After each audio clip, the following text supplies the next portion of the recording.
com Deus. Aquele povo tinha vivido tantos milagres com o Senhor, mas eles estavam dentro da casa de Deus e longe da presença do Senhor. Salmos 91 vai dizer que nós devemos morar na presença do Todo-Poderoso, aquele que habita no esconderijo do Altíssimo. O Senhor, Ele não quer pessoas que façam da presença dEle apenas uma passagem. Deus não é Deus de passagem, Deus é Deus de morada. A presença de Deus não é um lugar aonde nós passamos quando nós queremos, quando nós precisamos de algo, de um milagre.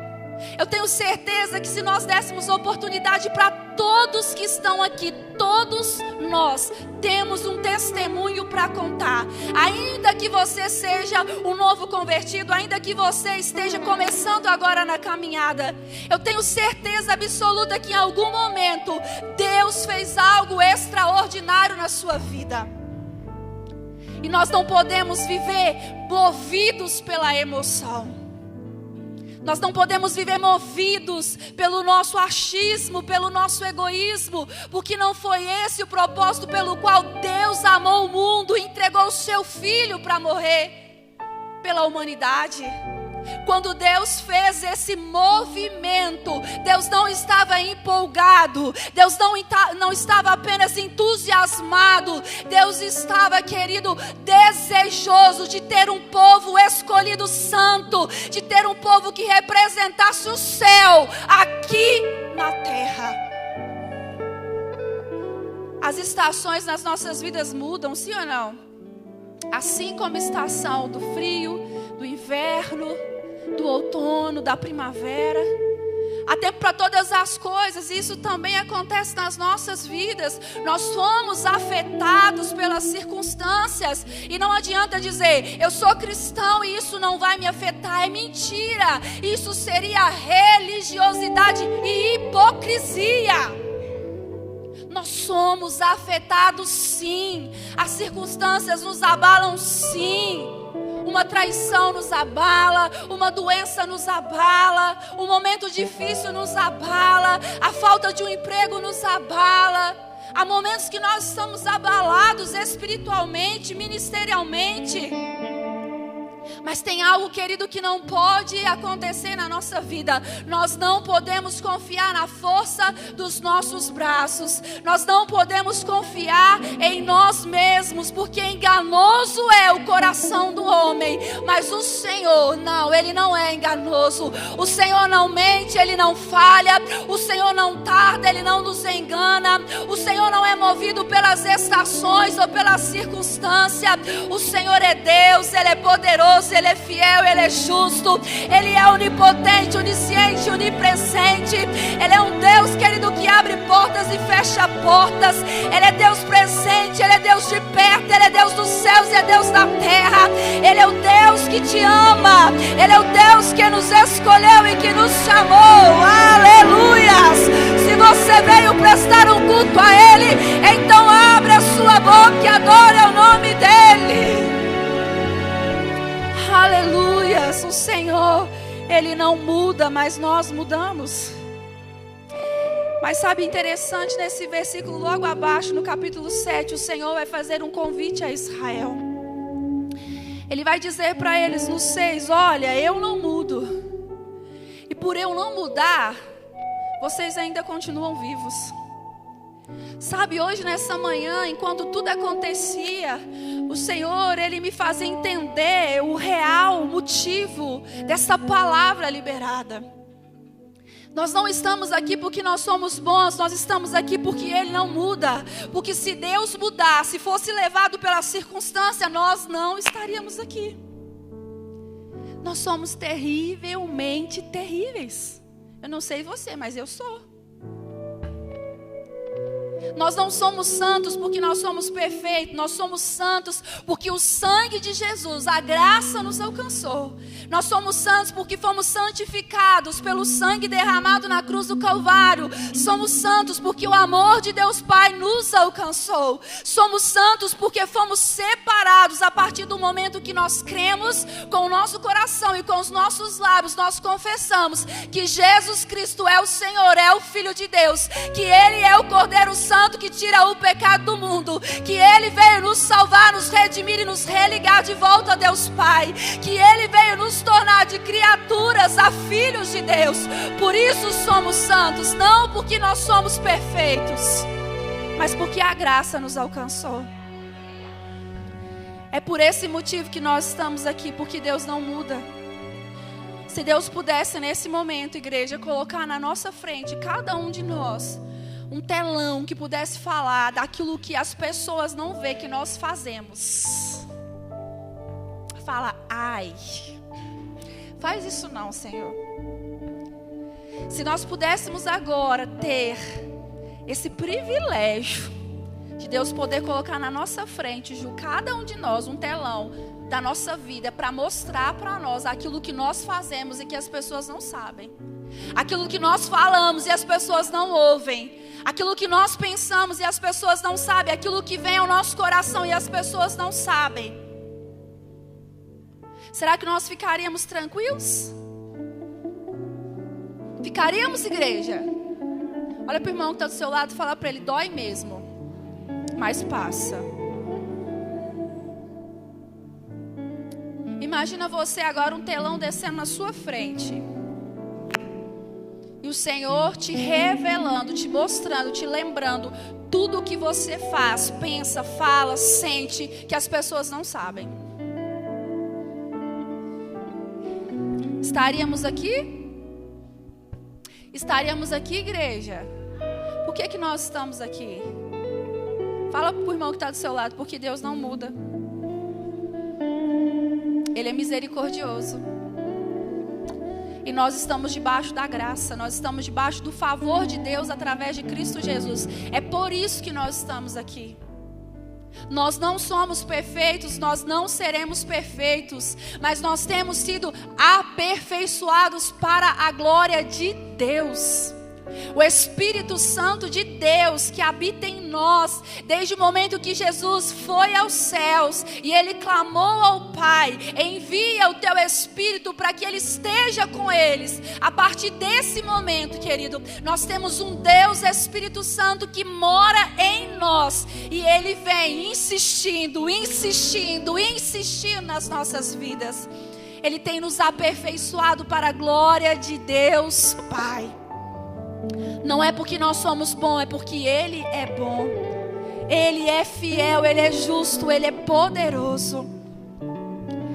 Depois desse versículo, no verso 7, o Senhor, Ele vai fazer um convite para Israel. Ele vai dizer para eles, vem até mim, voltem.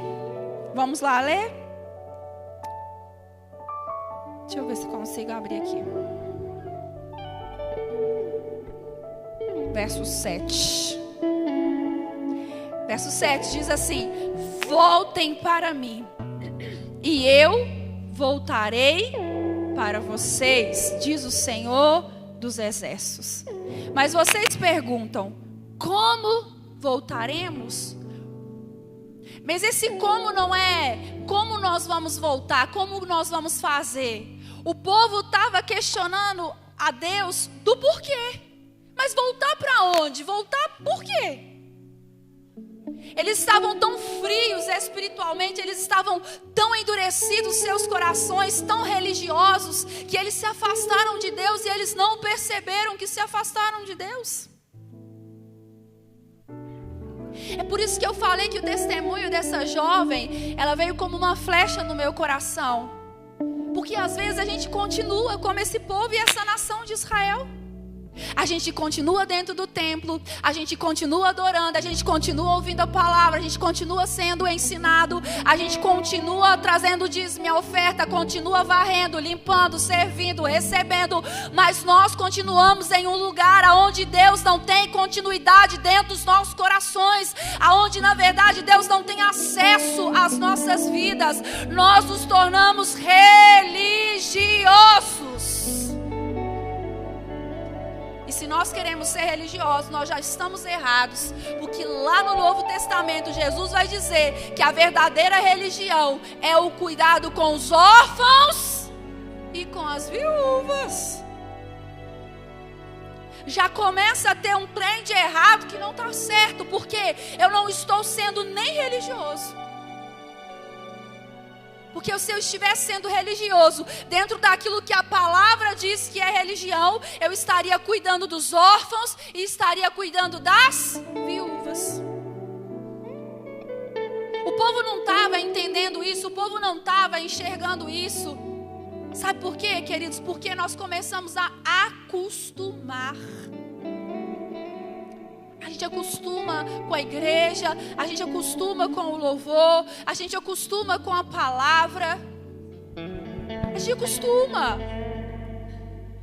O culto já tem um rito, né? Um segmento, oração inicial, uma leitura da palavra, dê umas boas-vindas, o cumprimento da nossa igreja, paz seja convosco. Aí vem o dízimo e oferta, aí vem o louvor, aí vem o pastor, aí vem o recado, aí vem bênção apostólica, e acabou, eu volto para minha casa.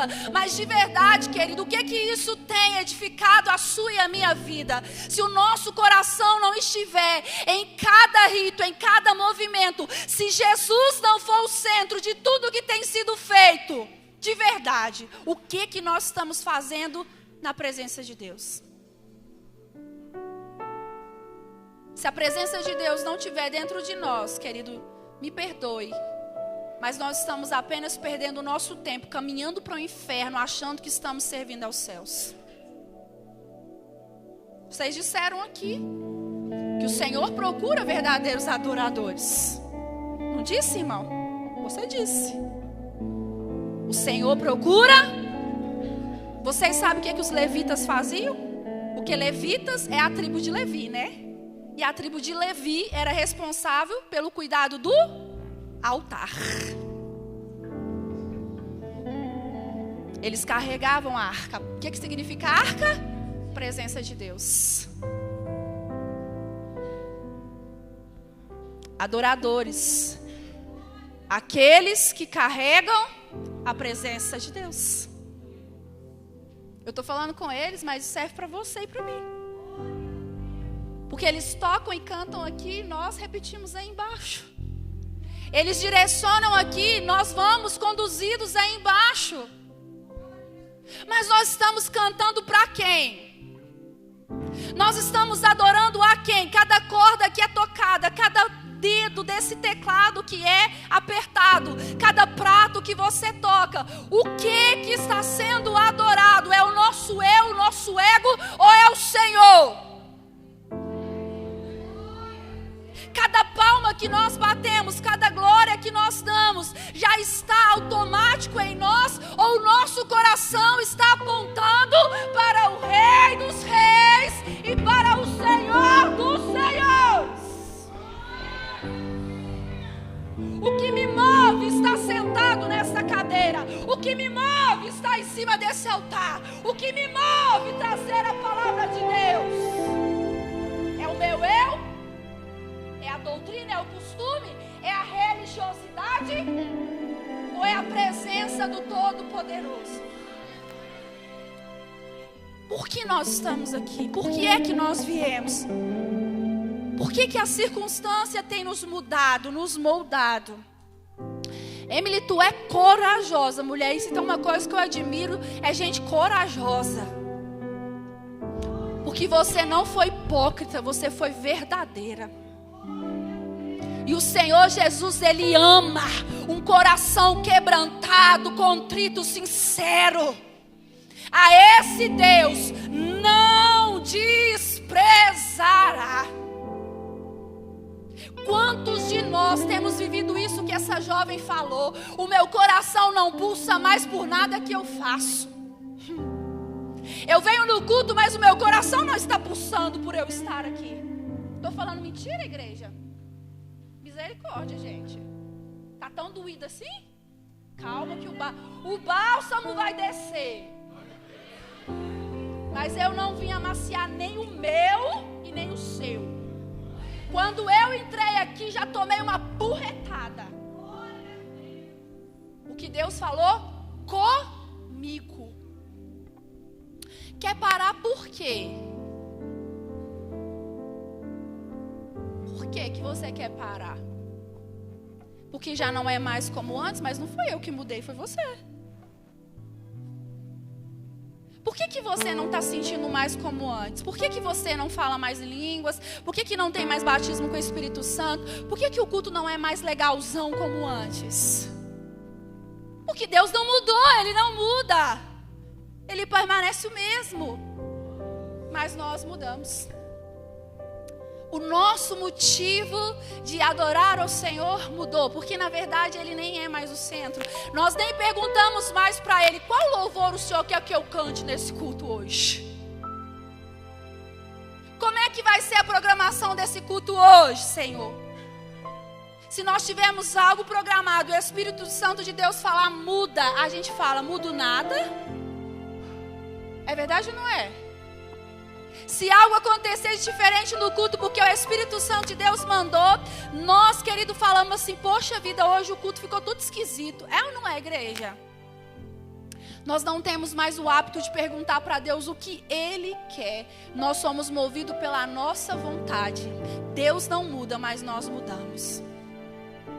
Deus continua fazendo milagre, Deus continua curando, Deus continua restaurando, Deus continua salvando, Deus continua, querido, movendo, batizando com o Espírito, Deus continua abrindo o mar vermelho, ressuscitando o morto, Deus continua curando o cego, enfermo, levantando paralíticos.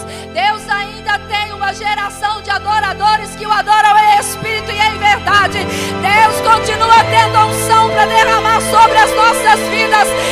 Ele não mudou.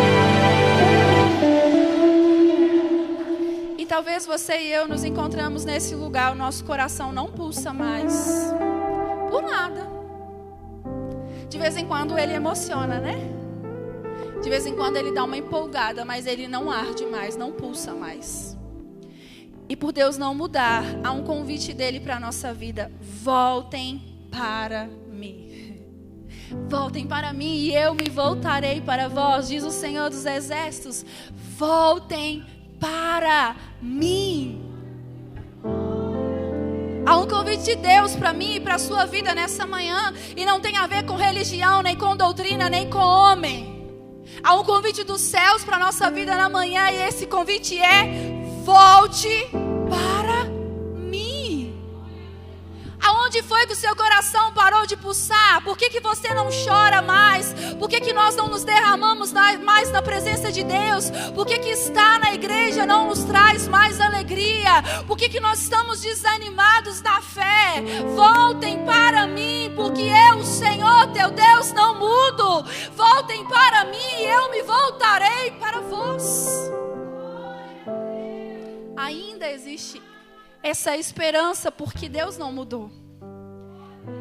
Deus não mudou. O Senhor Jesus, Ele é ainda o nosso advogado fiel. Mas haverá um tempo que Ele será juiz e Ele voltará para julgar todas as nações.